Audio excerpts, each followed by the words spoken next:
Ndugu wanahabari, leo tumeitana pamoja na mambo mengine tuweze kufahamishana juu ya hali ya Dar es Salaam katika mtizamo wa kiusalama. Kama mnavyofahamu, jiografia ya Dar es Salaam ina shughuli mbalimbali za kiuchumi, kisiasa, lakini pia za kijamii. Kwa hiyo ni jiji ambalo lina mambo mengi ambayo yapo katika kona hizo tatu, na kwa ujumla wake hali ya usalama katika jiji la Dar es Salaam ni shwari, na jukumu la Jeshi la Polisi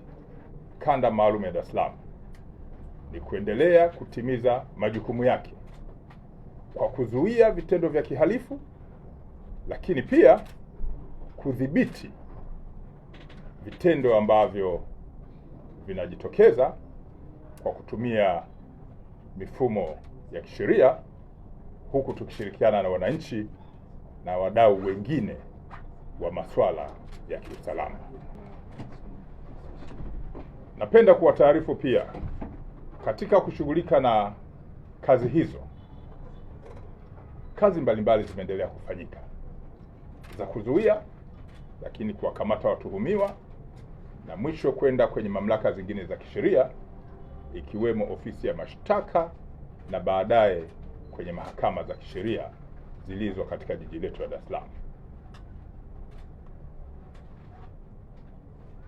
Mambo mbalimbali yamefanyika kwenye ofisi hizo kwa sababu sisi tunafuatilia pia,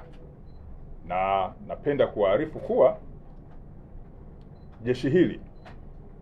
kanda maalum ya Dar es Salaam tarehe 20 mwezi wa 4 mwaka huu wa 2026 eneo la Ubungo, jeshi limewakamata watuhumiwa 37 ambao wanatuhumiwa kufanya makosa mbalimbali yakiwemo makosa ya kimtandao, ikiwa ni pamoja na kutoa vitisho mbalimbali na lugha za matusi mazito kwa watu mbalimbali. Kundi hilo ambalo limekamatwa la watuhumiwa, baadhi yao wamebainika ni wafanyakazi wa kampuni ambayo imefahamika kama Innovix Coal Co Limited na Otaigo Financial Services Company Limited. Hizi kampuni zinaonyesha zinajihusisha na ukopeshaji wa pesa kwa watu mbalimbali na tofauti. Watuhumiwa wale ambao wanajihusisha na matusi na kashfa waliokamatwa ni pamoja na Renatus Mjwahuzi maarufu kama Migeyo, mkazi wa Mbezi Beach,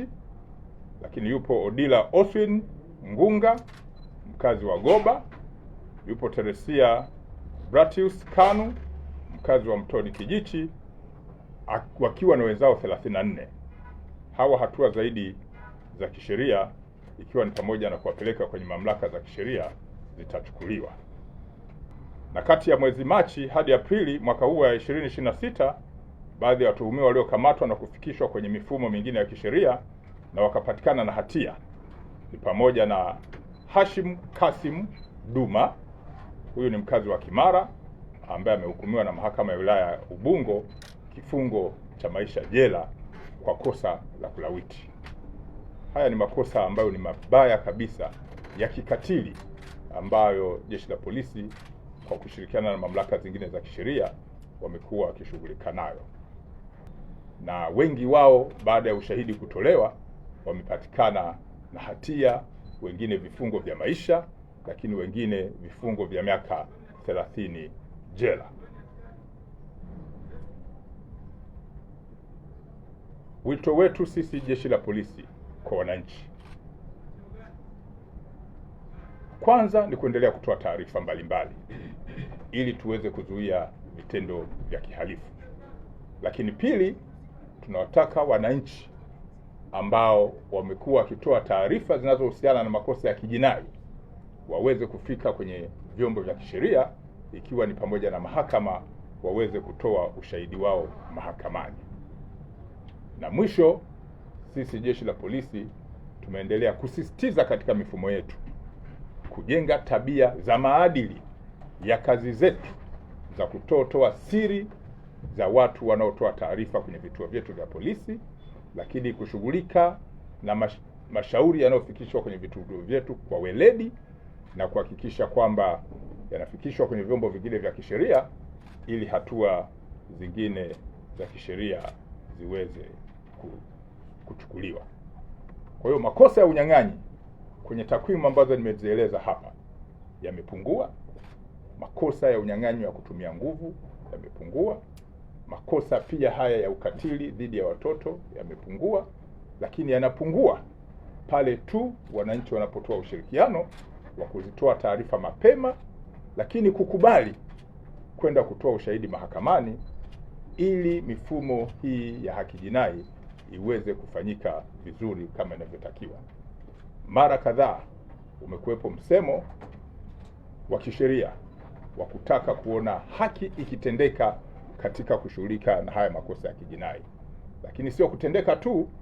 inatakiwa haki ionekane. Kwa hiyo ukiangalia taarifa ambayo nimeitoa ambayo ni ndefu hapa, mtaona watuhumiwa gani waliokamatwa kwa makosa gani, kina nani baada ya kutolewa ushahidi, nini kimefanyika na kinaonekana kwa mfumo wa kisheria. Na hilo ndilo jambo ambalo sisi Polisi Kanda Maalum ya Dar es Salaam tunalisisitiza kwamba tutaendelea kuzuia vitendo vya kihalifu kwa kushirikiana na wananchi na wadau wengine wa kiusalama, lakini pia kuhakikisha kwamba tunazingatia mifumo ya kisheria ya kuwapeleka kwenye mamlaka zingine za kisheria, na hapo tunawataka wananchi watoe ushahidi mahakamani ili watuhumiwa waweze kutendewa haki kulingana na ushahidi ambao unakuwa umetolewa pale mahakamani. Kwa hiyo kesi za kulawiti, kesi za kubaka, kesi za unyang'anyi ambazo taswira yake inajengeka kwamba Dar es Salaam kuna nini, mbona panatulia kwa kasi, kwa nini bunduki sasa hivi hazionekani,